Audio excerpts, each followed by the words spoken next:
नमस्कार, स्वागत है आपका आईपा पर। आईपा यानी all India progressive politics association, जिस पर हम बात करते हैं प्रगतिशील राजनीति की, जहां पर जाति धर्म क्षेत्र से ऊपर उठकर राजनीति जो विचारधारा है उसको और उससे साथ ही लोगों को जोड़ने का काम कर रहे हैं और एक प्रगतिशील राजनीति की अलग जगाने की कोशिश की जा रही है। और इसी मंच पर और इसी कड़ी में आज हम आपकी मुलाकात कराएंगे भारतीय किसान यूनियन लोक शक्ति के अध्यक्ष मास्टर शिवराज सिंह जी से। मास्टर जी, स्वागत है आपका आईपा पर। धन्यवाद। मास्टर जी, पहला सवाल तो यही है, जिस तरह से अभी जो बिल वापस लिए गए हैं, तो पहले तो हम यही जानना चाहेंगे इसको लेकर आपका क्या कहना है? नहीं, जो देश के प्रधान सेवक हैं माननीय नरेंद्र मोदी जी, बड़ी बात है जो बिल लोकसभा में बहुमत से पास हुआ हो, राज्यसभा में बहुमत से पास हुआ हो और महामहिम जी के भी हस्ताक्षर हो गए हों, वो कानून बन जाता है, संवैधानिक कानून हो जाता है। और वो एक दिन भी पटल पर नहीं टिक पाया और एक दिन देश के प्रधानमंत्री जी को कृषि प्रधान देश में किसानों की पीड़ा समझते हुए उसको वापस करने की घोषणा करनी पड़ी। बड़ी बात है। प्रगतिशील राजनीति की हम बात करें, हमारा मंच इस राजनीति की बात कर रहा है। यहाँ पर अगर किसान समृद्ध होगा तो राजनीति प्रगतिशील होगी, या पहले राजनीति प्रगतिशील हो उसके बाद किसान समृद्ध हो? इसको लेकर क्या विचार हैं आप? नहीं, हमारा जो देश है वो 4 वर्ग के लिए काम करता रहा है आज तक। सबसे ज़्यादा जो बड़े पूंजीपति हैं उनके लिए काम करता है, जो देश के बड़े राजनेता हैं उनके लिए काम करता है, जो बड़ी आईएएस अधिकारी लॉबी है उनके लिए देश काम करता है, और जो हमारे जनप्रतिनिधि जो हैं इनके लिए, इनके भी जेब में आधे से अधिक बजट वेतन भत्ता और पेंशन के माध्यम से एक आदमी की 5-5 पेंशन बंधी हुई हैं। विधायक की अलग है, वो सांसद बन गया तो फिर सांसद की पेंशन, एमएलसी बन गया एमएलसी की पेंशन, और किसी कारण से राज्यपाल बन गया तो उसकी पेंशन, मुख्यमंत्री बन गया तो उसकी पेंशन, एक आदमी की 5-5 पेंशन है, और सरकारी कर्मचारियों की पेंशन करते। इस देश की जो रीढ़ और रज्जू है वो किसान और मजदूर है, और अपने देश में जो धर्म पर टिका हुआ है आज तक वो देश का जवान और किसान टिका हुआ है। देखो मैं आपको बताऊं, पूंजीपति सरमाएदार जो होता है उसे बिजनेस में घाटा आ जाए तो वो अपना बिजनेस बदल देता है, राजनेता को पार्टी टिकट ना दे तो वो पार्टी बदल देता है, नौकरी पेशे वाला भी अगर उसको अच्छी नौकरी मिल जाए, अच्छी तनख्वाह वाली, वो नौकरी बदल देगा, लेकिन जवान बॉर्डर पर खड़ा रहेगा, 0 डिग्री टेम्परेचर में खड़ा रहेगा, और किसान घाटे की खेती करते हुए खेती में टिका हुआ देश का पेट भरने का काम कर रहा है। इसलिए मैं कहता हूं कि जब सुबह को शाम को लेट हो तो उस देश के अन्नदाता के लिए दुआ करो परमात्मा से कि मेरे देश का अन्नदाता खुशहाल रहे, जिसकी वजह से हम पेट भर करके सो रहे हैं। देश के अन्नदाता ने आज तक किसी को भूखा उठा तो है लेकिन सोने नहीं दिया, और जब सुबह को हमारी आंख खुलती है तो देश के जवान के लिए हमें दुआ परमात्मा से करनी चाहिए, देश के हर नागरिक को, कि हे परमपिता परमात्मा मेरे जवान को खुश रख, क्योंकि इसी की वजह से मैं आज सुरक्षित पूरी रात आराम से सोया हूं। जवान हमारी रक्षा करता है। मास्टर जी, अगर किसान आंदोलन की बात की जाए तो किसान आंदोलन के अंदर ही जो किसान संगठन हैं उनके भीतर क्या कुछ चल रहा है फिलहाल? नहीं, देश, जब हमारे देश के प्रधान सेवक ने कृषि बिल वापसी की घोषणा की तो पूरे देश के किसान ने खुशी मनाई। आपने भी देखा होगा, कहीं ढोल नगाड़े बटे, कहीं मिठाइयाँ बटी, कहीं पटाखे छोड़े गए, पूरे देश के किसान को खुशी हुई और एक मन से पूरे देश के किसान ने जय जयकार किया। वो सब सही है। लगभग 500 किसान संगठन इस आंदोलन को समर्थन कर रहे हैं। 40 संगठन ऐसे हैं जो किसान मोर्चा के सदस्य हैं, और लगभग 450 के करीब संगठन ऐसे हैं जो बाहर से समर्थन कर रहे हैं। भारतीय किसान लोक शक्ति का भी बाहरी समर्थन है, संयुक्त मोर्चा का सदस्य नहीं है। तो अब किसान संगठन ये कह रहे हैं कि भाई आप जो सामान लाए वो आपने वापस ले लिया, लेकिन किसान वहीं की वहीं खड़ा है। अगर हम गांव में जाएंगे धरना स्थल से तो गांव वालों को जाकर के हम क्या बताएंगे कि क्या खो के आए हैं और हम क्या पा के आए। हमने सर्दी गर्मी बरसात तीनों ऋतुओं में आंदोलन चलाया, 1 साल पूरा हो गया और 700 से ज़्यादा साथी हमारे शहीद हो गए। उस शहादत का हम लेकर के क्या आए, जहाँ 1 साल पहले किसान खड़ा था भी वहीं खड़ा है। ना तो MSP पे जो लाभकारी मूल्य की कोई बात है, वहाँ कहीं आज देश के मात्र 6% किसानों को न्यूनतम समर्थन मूल्य का, जिसको देहात में कंट्रोल रेट या सरकारी मूल्य कहते हैं, क्योंकि MSP से काम का किसान कम समझ पाता है, ये मिनिमम सपोर्ट प्राइस है। तो जो सरकार हमारी फसलों का मूल्य घोषित निर्धारित करती है वो मात्र 6% किसानों तक पहुंच पाता है। ये आपका रिकॉर्ड भी कह रहा है, ऑनलाइन जब सर्वे हुआ है, वो भी हरियाणा और पंजाब के किसान को 80% मिलता है। पूरे देश के किसान को MSP का लाभ नहीं मिल पाता। तो हम कह रहे हैं, जिसको माननीय प्रधान सेवक जब मुख्यमंत्री हुआ करते थे उन्होंने मनमोहन जी को लेटर लिखा था। एक फाइनेंस कमेटी बनाई गई थी जिसमें सभी प्रदेशों के मुख्यमंत्री थे, इनको उसका अध्यक्ष चुना गया था। तो इन्होंने अपने हस्ताक्षर से सभी प्रदेश के मुख्यमंत्रियों की सहमति लेते हुए मनमोहन जी को लेटर लिखा था कि देश में न्यूनतम समर्थन मूल्य गारंटी कानून होना चाहिए। आज उनके हाथ में है तो एमएसपी को गारंटी कानून बना दे, उसके तो वो भी समर्थक रहे हैं, पहले मांग करते रहे हैं खुद नरेंद्र मोदी जी। तो आज क्या परेशानी है इस मांग को मानने में। दूसरा ये है, हमारे देश में सारे आयोग हैं, आपका भी आयोग है, आपका मतलब महिला का, महिला आयोग है, हरिजन कल्याण आयोग है, रेलवे आयोग है, वेतन आयोग है। और जिस देश को कृषि प्रधान देश कहते हैं, जिस देश का आधार और बेस कृषि है, जिस देश की रीढ़ और रज्जु कृषि है, जिस देश की आर्थिक हालात कृषि के ऊपर आधारित है, उसका आयोग ना हो, ये तो बड़ी सौतेली बात है।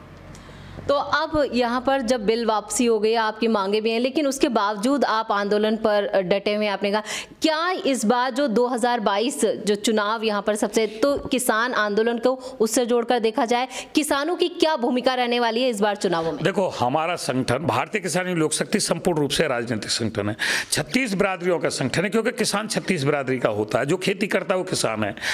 हमारा किसी राजनीति से कोई लेना देना नहीं। मैं आपको एक बहुत बड़ी बात बता देना चाहता हूं कि हमने स्वामित्व योजना की मांग की इसी सरकार से। जैसे खेतों की खतौनी होती है, गांव में घरों की घरौनी बनाई जाए, तो नरेंद्र मोदी जी ने और माननीय योगी जी ने उस स्वामित्व योजना को लाए। आज गांव में सर्वे होकर के घरौनी बन रही है। हमने 10,000 की पंचायत करके उनको धन्यवाद प्रस्ताव भेजा अपने लेटर हेड पे, क्योंकि भारतीय किसान लोक शक्ति की मांग थी और भारतीय किसान लोक शक्ति ने उनको धन्यवाद दिया। मैंने योगी जी से अपने यहाँ एक कन्या इंटर कॉलेज और एक इंटर कॉलेज मांगा, जो जेवर और रघुपुरा में मेरे जिले में दिया, हमने धन्यवाद दिया। हमने योगी जी से ट्रामा सेंटर मांगा, एक सरकारी अस्पताल मांगा, जो मेरे गांव पर 150 बेड का अस्पताल ट्रामा सेंटर के नाम से पैसा मंजूर हो गया और मंजूर हो गया, हमने उसका धन्यवाद दिया। हमारे यहाँ के लोकसभा के सांसद और हमारे जेवर क्षेत्र का विधायक जानता है कि हमारे संगठन ने किसको वोट दिया। हम सरकार के विरोधी नहीं होते कभी भी। जिस सरकार को हमने बनाया, जिसको अपना कीमती वोट दिया, उससे अपने अधिकार की मांग करना हमारा कानूनी संवैधानिक अधिकार और ज्यादा बन जाता है। जिसको हम वोट नहीं करते, हो सकता है उससे हमारा हक कम हो, हालांकि जीतने के बाद वो सबका हो जाता है, लेकिन फिर भी हम ये कहते हैं जिसको हमने वोट दिया है, जिसको जिताया, उससे तो हम अपनी बात कहेंगे। इसका मतलब गुलाम तो नहीं हो गए उनके। वोट देने का मतलब हमने तुम्हें अपना कीमती वोट दिया, अपना मत दिया है, तुमको जिताया है, सत्ता के गलियारों तक पहुंचाया है, तो अपनी बात क्या विपक्ष से कहने जाएंगे? बिल्कुल नहीं, बात तो हमें इन्हीं से करनी पड़ेगी। तो इस बार किसानों की अगर बात की जाए तो किसान किसे वोट देने वाले हैं बदलाव के लिए? किसान की बात यह है, मैं आपको एक बहुत बड़ा सूत्र बता देना चाहता हूं कि सबसे पहले जो हमारी सृष्टि की रचना हुई तो इंसान पैदा हुआ, जाति बिरादरी नहीं थी, लेकिन मनु जी ने आके 4 जातियों में विभाजित कर दिया। मास्टर जी, आप मनुवाद की बात कर रहे थे, तो आप बताएं इसे विस्तार से हमारे दर्शकों को समझाएं। वो मैं बता रहा हूं कि मनु जी ने 4 वर्ण बनाए, क्षत्रिय, वैश्य, ब्राह्मण और शूद्र जी। लेकिन उन्होंने जितनी आज विभिन्न जातियां हैं हमारे देश में, 36 जातियां हैं, उनका वर्णन नहीं किया था। वो क्रम के आधार पर बनी। जिसने कपड़ा सीने का काम किया दर्जी कहलाया, बाल काटने का काम किया नाई कहलाया, मिट्टी के बर्तन बनाने का काम किया तो प्रजापति कहलाया। इस तरीका से जाति बनती चली गई। लेकिन इस देश में सबसे बड़ा जो क्रम था, जब क्रम के आधार पर जाति बनी तो खेती था। लेकिन किसान की कहीं जाति नहीं बन पाई, किसान को जातियों में बांट दिया गया। वरना अगर ये कह देते कि हमारा धर्म जो है कृषि है और हमारी जाति किसान है, तो सबसे बड़ी जाति देश में किसान की होती। और जब हमारे देश में जाति बिरादरी पे चुनाव होता है तो किसान की सबकी एक जगह वोट जाती। किसान का दुर्भाग्य रहा, किसान की जाति नहीं बन पाई क्रम के आधार पर। अन्य किसान को भी अन्य जातियों में बांट दिया। और जब चुनाव आता है तो किसान किसान नहीं रह जाता, वो जाति बिरादरियों में, धर्मों में बढ़ जाता है, क्षेत्रवाद में बढ़ जाता है, किसान के नाम पर वोट नहीं पड़ता। इसको राजनेता समझ गए। और जब राजनेता समझ गए तो आज जैसे उत्तर प्रदेश में चुनाव है, हमारे अखिलेश जी ने अन्ना जी को रख लिया कंधे, वो क्या नाम है, वो जिन्ना जी, जो पाकिस्तान के नेता थे, जिन्ना स्वर्ग भी सुनार गए, उनको कंधे पे लादे डोल रहे हैं वोट के लिए। एक सलमान जी हैं, उन्होंने हिंदू और हिंदुत्व की परिभाषा अलग कर दी। योगी जी हैं, वो जय श्री राम के नारे लगा रहे हैं। मतलब किसान छिप जाए, असली मुद्दे छिप जाएं और जाति धर्म पे हमें वोट मिल जाए, राजनीति ऐसी होगी। वरना अगर मुद्दों पे वोट लेता है राजनेता तो बेरोजगारी हमारे देश में सबसे बड़ा मुद्दा है, भुखमरी हमारे देश में सबसे बड़ा मुद्दा है, महंगाई हमारे देश में सबसे बड़ा मुद्दा है। आज जो गैस है 1000 के पार हो रहा है सिलेंडर, डीजल पेट्रोल 100 के पार हो रहा है सिलेंडर, बेरोजगारी जो 2 करोड़ हर साल देने की बात थी, 2 करोड़ हर साल बेरोजगार हो रहे हैं जब से ये नोटबंदी चली और ये कोविड आया। नोटबंदी से ज़्यादा बेरोजगार आए, कितनी कंपनी अपना जो बंद हुई, तो बेरोजगारी चरम पे है। और ये आरक्षण भी जो जाति के नाम पे मिलता है, आपको एक बार आरक्षण मिल गया और आप जिलाधिकारी बन गए, आप कप्तान बन गए या आप विधायक बन गए आरक्षण के नाम पे, तो आपके परिवार को आरक्षण फिर नहीं मिलना चाहिए, क्योंकि आप सरसब्ज हो गए। आपको आरक्षण का लाभ ले लिया, बड़े अधिकारी बन गए, बड़ी नौकरी मिल गई, बड़े मंत्री आप आरक्षण के नाम पे बन गए, तो फिर आपको आरक्षण क्यों मिले? फिर तो गरीब को मिलना चाहिए ना, जो आरक्षण से मुक्त रहा है। लेकिन जब आरक्षण आता है तो जो रसूख वाले आदमी होते हैं वो आरक्षण का लाभ ले जाते हैं, और जो गरीब आदमी होता है उसको आरक्षण का लाभ, चाहे वो आरक्षण की श्रेणी में आ रही है वो जाति, लेकिन उस गरीब तक वो आरक्षण का लाभ नहीं मिल पाता, क्योंकि उसकी पकड़ ऊपर नहीं होती। आज हमारे देश में रसूख और सुविधा शुल्क कहने लगे हैं, पहले रिश्वत कहते थे, कई नाम उसके बदल गए, उसका ये मामला चल गया है। भ्रष्टाचार चरम सीमा पे। उत्तर प्रदेश में योगी जी की सरकार ने क्राइम को कंट्रोल किया, बदमाशों को सलाखों में भेजा, लेकिन जो प्रशासन था, जो काम 200 में होता था वो 2000 में होने लगा। भ्रष्टाचार बढ़ता चला रहा है, और वो भ्रष्टाचार किसके लिए? गरीब जनता के लिए, आम आदमी के लिए। रसूख वाले के लिए भ्रष्टाचार नहीं, उसकी तो सोच सिफारिश होती है, ऊपर पकड़ होती है, उसका क्या बिगाड़ेगा? वो तो धमका देगा, लेकिन गरीब आदमी धमका नहीं सकता, और बिना पैसे के उसका कोई काम कहीं होता नहीं। और उत्तर प्रदेश में तो इतना चरम सीमा पे भ्रष्टाचार हो गया, चाहे पुलिस प्रशासन हो या तहसील हो या रजिस्ट्रार कार्यालय हो या ब्लॉक हो, आम आदमी को वो सुविधा बिना रिश्वत के नहीं मिल पा रही। बिल्कुल मास्टर जी, आप किसानों की नुमाइंदगी करते हैं, तो यहाँ पर मेरा जो ये सवाल है वो किसानों से ही जुड़ा है। खेती किसानी को लेकर आप उसकी उन्नति के लिए, या यहाँ पर कैसे किसानों की ज़्यादा भागीदारी हो, कैसे वो समृद्ध हो, उसको लेकर आपके क्या सुझाव हैं?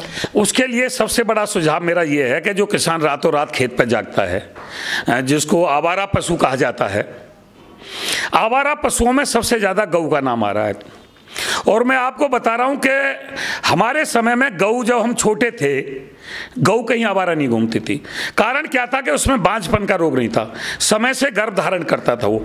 आज मनुष्य ने अपने लिए बड़े बड़े हॉस्पिटल, प्राइवेट हॉस्पिटल बना लिए, कैलाश जैसे, यथार्थ जैसे, काफ़ी कितने नाम हैं। सरकारी अस्पताल तो खैर चरमरा गए, लेकिन प्राइवेट अस्पताल बहुत हो गए। लेकिन मवेशियों के लिए कहीं हॉस्पिटल की सुविधा हमारे पूरे ही भारतवर्ष में कम है, और डॉक्टर भी कम हैं। तो जो ये प्रदूषण या पोल्यूशन की बात आप करते हैं, या खान पान की जो बात करते हैं, दुनिया भर के केमिकल आज लगते हैं, उससे पशुओं के गर्भों में कमी आई और बांझपन की बीमारी बन गई। हमने उनका इलाज उपचार किया नहीं। जब गाय हमारी आगे अगले ब्योंत के लिए गर्भ धारण नहीं करती है और 1-1, 2-2 साल तक बिना दूध के हमें उसे अपने घर पर रखना पड़ता है, तो किसान चोरी छिपे रात को उसे छोड़ देता है। अगर जितना ये खर्च गऊ पे कर रही है सरकार, इतना मवेशी के अस्पताल पे करे। ये बांझपन का जो रोग है आवारा पशुओं का, तो सरकार को बांझपन के रोग को दूर करने के लिए अच्छी नस्ल, दुधारू नस्ल और ज़्यादातर बछिया पैदा हो, तो उसके लिए ये ऐसे ऐसे इंजेक्शन लाएं, इस तरीक़ा से लाएं, तो मुझे लगता है कि आवारा पशुओं का मामला बहुत कहीं इससे दूर होगा। इसकी तरफ दूसरी साल है, मैंने कई बार चैनलों से मुद्दा उठाया, तो बजट में पास भी हुआ था। जो पालतू पशु हैं उनके लिए हम बजट पास कर रहे हैं, लेकिन वो पता नहीं कहाँ चला गया, कुछ नहीं हुआ। दूसरा, किसान को ये है, जो सच्चाई है मैं वो बता रहा हूं कि कहीं भी प्राइवेट लैब मिट्टी चेक की नहीं है, जो मृदा का जो चेक होता है। जी जी। ब्लॉकों से मिट्टी की जांच होती है और वो जांच किसान तक वापस नहीं जा पाती कि तुम्हारे खेत में क्या उर्वरकता देनी है। अगर प्राइवेट लैब हो जाए और किसान अपनी मिट्टी, अब मैं आज अपने खेत की मिट्टी की जाँच कराना चाहता हूँ, तो मुझे ये पता नहीं है मैं कहाँ ले जाऊँ और कहाँ जाँच करूँ। तो जब मिट्टी की जाँच होगी तो हम वही चीज़ उसमें डालेंगे, पोषक तत्व जिसकी उसको आवश्यकता है। जैसे आदमी के ब्लड की जाँच होती है, जिस तत्व की कमी होती है डॉक्टर उसी टैबलेट को देता है। तो हम खेती में अगर हमारे पास लेबोरेटरी की सुविधा होगी, तो पहली बात तो वो खर्चा कम होगा। हम अंधाधुंध खेती, मांग कोई चीज़ रही है, हम दे कुछ रहे हैं, तो उससे नुकसान होता है, रोग होता है। तीसरा ये है, हमारे पास जो गवर्नमेंट ब्लॉकों में जो बीज भेजती है वो समय जब निकल जाता है बाद में आता है। दलहन का बीज भेजे, तिलहन का बीज भेजे, कोई भी धान का बीज भेजे, गेहूं का बीज, वो लास्ट में आता है, वो समय बुवाई का निकल जाता है। तो एक तो समय पे खाद और बीज और पानी, सबसे मुख्य सुविधा है खेत के लिए पानी की। पानी समय पे नहीं मिल पाता, ना तो नहर हैं गवर्नमेंट के पास इतनी कि नहरों का पानी हर खेत तक पहुँच जाए, हर खेत तक नहर का पानी नहीं पहुँचता। सरकारी ट्यूबवेल जो थी वो बिल्कुल बंद पड़ी हैं, को हमारा देश का सिस्टम खा गया। और कनेक्शन वाली जो ट्यूबवेल है, बिजली की सुविधा भी हमारे देश में संपूर्ण रूप से नहीं है। और बिना पानी के कितने ही जिलों में खारा पानी है। वो 400 या 500 फुट की गहराई पे जाके अच्छा पानी मिलता है, तो सरकार को वहाँ गहरे बोर करके अपनी अच्छी ट्यूबवेल लगवानी चाहिए। मीठे पानी से पैदा होती है, खारे पानी से पैदा नहीं होती। तो खाद, बीज, पानी की सुविधा सरकार करती है, किसान को अच्छे गुणवत्ता के बीज भेजती है, समय से भेजती है। अब देखो क्या है, हम सरकार से कोई लोन लेने जाते हैं मशीनरी का, कोई भी हम लोन लेते हैं, कोई मशीनें निकालते हैं या एग्रीकल्चरल पार्ट्स लेते हैं, तो इनके जो डिस्ट्रीब्यूटर है, जो बांटने वाले हैं, ऑथराइज डीलर हैं कि ए डीलर से आप खरीदोगे तो आपको सब्सिडी मिलेगी जी, आप अपने मर्जी के डीलर से खरीदोगे तो आपको सब्सिडी नहीं मिलेगी। अब ए डीलर को ये पता है कि मैं ऑथराइज हूँ गवर्नमेंट से और ये मुझसे ही खरीदेगा, तो पहले उस एग्रीकल्चर पार्ट्स की जोड़ी कीमत कर देता है। अरे भाई, जब तुम्हें सब्सिडी देनी है तो हम किसी से भी खरीदें, आपको सब्सिडी देनी है, हम उसका बिल ला के देंगे। लेकिन ये ऑथराइज डीलर उसको पहले ही सब्सिडी खा जाते हैं, जोड़ी कीमत पे बेचते हैं, किसान को लाभ नहीं मिल पाता। तो किसान के लिए तो बहुत कुछ करने की जरूरत है भाई। किसान की उपज इतनी महंगी हो गई है आज।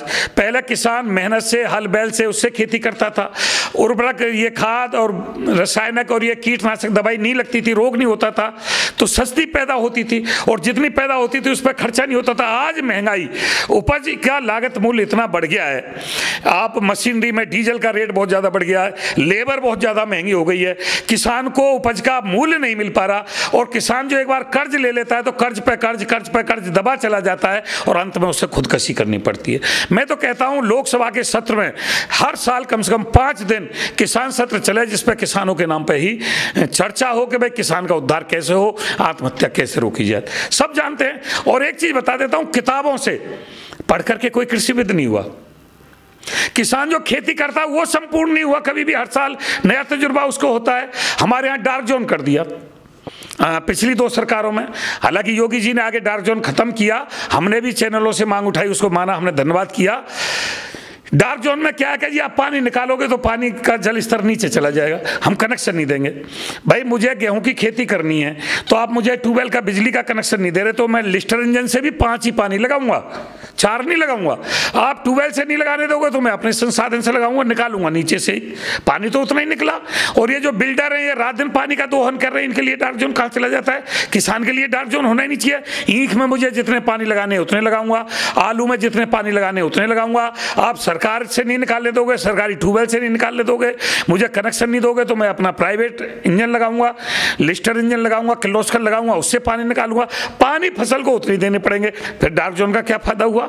तो किताब कुछ कहती है और प्रैक्टिकल कुछ कहता है। इस चीज को समझने के लिए जो जमीन से जुड़ा हुआ है, और हमारा क्षेत्र, हमारा जो देश है विभिन्न विभिन्न प्रकृति का देश है, कहीं कोई मौसम है, कहीं कोई मौसम है, कहीं कोई मौसम है, कहीं कैसी मिट्टी है, कहीं कैसी जलवायु है। तो जलवायु और मिट्टी के आधार से पैदा होती है। कहीं लाया की पैदा हो रही है, कहीं ईख की खेती हो रही है, कहीं कपास की खेती हो रही है, कहीं सब्जी हो रही है, कहीं फली फल हो रहे हैं। तो जहाँ जिस क्षेत्र का जो किसान है उसको उसी फसल का, अब आप मुझसे फल के बारे में पूछने लगो तो मैं फल की खेती नहीं करता, मैं सब्जी की खेती नहीं करता, तो मुझे कैसे ज्ञान होगा सब्जी का? मैं जो खेती करता हूँ उसी का तो मुझे ज्ञान है। बिल्कुल। तो जो आदमी जमीन से जुड़ा हुआ है और जिस फसल को आपको आगे लाना है, सब्जी की को बढ़त देनी है तो सब्जी के किसान की जानकारी लेनी पड़ेगी, फल की बढ़त देनी है तो फल के किसान की बढ़त देनी पड़ेगी। इतना बैक में हो गया कि अनुपात बिगड़ गया।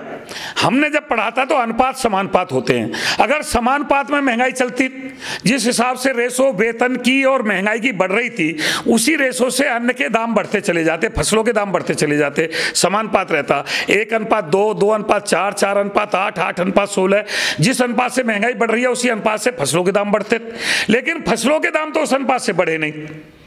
और सारी महंगाई, चाहे कपड़ा हो, लगता हो, क्योंकि पूरा देश एमआरपी पे चलता है और किसान की जो फसल है वो एमएसपी पे चलती है, मिनिमम सपोर्ट प्राइस पे चलती है।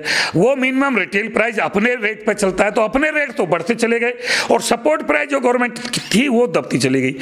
कुछ लोग ये मानते हैं कि भाई अगर अन्न का हम दाम बढ़ा देंगे, खाने पीने खाद्य पदार्थ के हम दाम बढ़ा देंगे तो महंगाई मार जाएगी। किसी भी आदमी से पूछ लेना जितना तू कमाता है खाने पे, उसमें से क्या % खर्च करता है? पूरी आम इनकम का खाने पे क्या %? मात्र 5% का पूरी इनकम से आदमी खाने पे खर्चा करता है। बाद बाकी अपने शौक श्रृंगार, फैशन, पढ़ाई लिखाई, स्वास्थ्य, बीमारी, रहन सहन, उस पर खर्च होता है। जिस पर 5% खर्च होता है उससे तो महंगाई बढ़ रही है।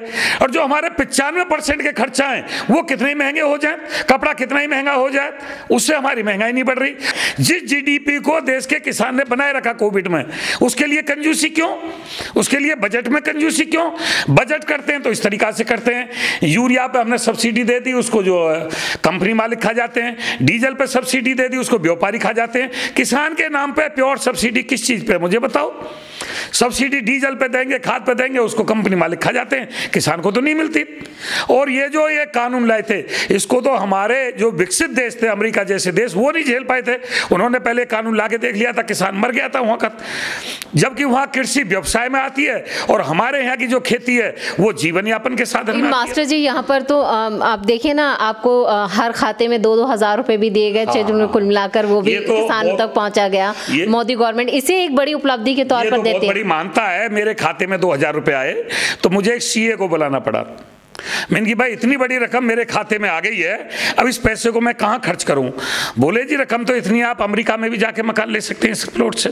और नोएडा, ग्रेटर नोएडा में बहुत अच्छा रहन सहन है, एक मकान बढ़िया सा वहाँ लो इस पैसे से, और एक घर पे गार्ड रखो, नौकर पैसे खाने बनाने के लिए नौकरानी लाओ, और सूट बूट पहनो। ये तो आपको तो बहुत मोटी रकम आपने दे दी है। अरे कैसी बात करता है देश, जिसके जनप्रतिनिधियों के बूटों की पॉलिश एक बार की 2000 रुपये में होती हो, जिसकी सेविंग एक बार में 2000 रुपये की होती हो, जिसके कपड़े एक बार में 2000 में ना धुल पाते हो, किसान के लिए 2000 रुपये दे दिए, बहुत बड़ा तीर मार लिया। मुझे तो उस पैसे को खर्च करने के लिए सीए रखना पड़ा। वो समझ में नहीं आ रहा था इस पैसे को कहाँ कैसे लगाऊं, इतना धन मेरे खाते में आ गया है। इस देश को शर्म नहीं आती।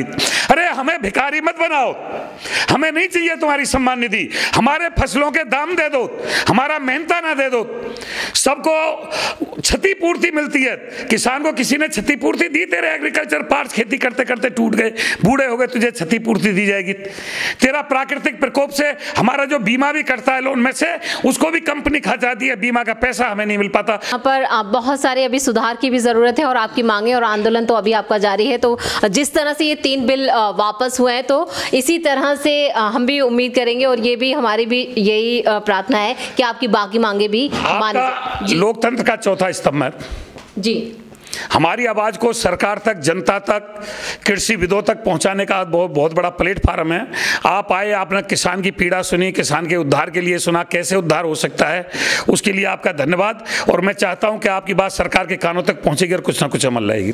चलिए मास्टर जी, तमाम बातचीत के लिए आपका बहुत बहुत धन्यवाद। तो यहाँ पर अभी भी कृषि प्रधान इस देश में कृषि से जुड़ी कई समस्याएं हैं और उन समस्याओं और उन पर और भी ज्यादा सुधार की जरूरत है, और किसान भी लगातार इसको लेकर अपना आंदोलन अभी जारी रखने वाले हैं। और इसी तरह की और भी कई शख्सियत से हम आपकी मुलाकात कराएंगे आईपा के मंच से। और इस वीडियो को भी ज्यादा से ज्यादा शेयर करें जिससे ये आवाज जन जन तक पहुंचे। आप सभी का बहुत बहुत धन्यवाद।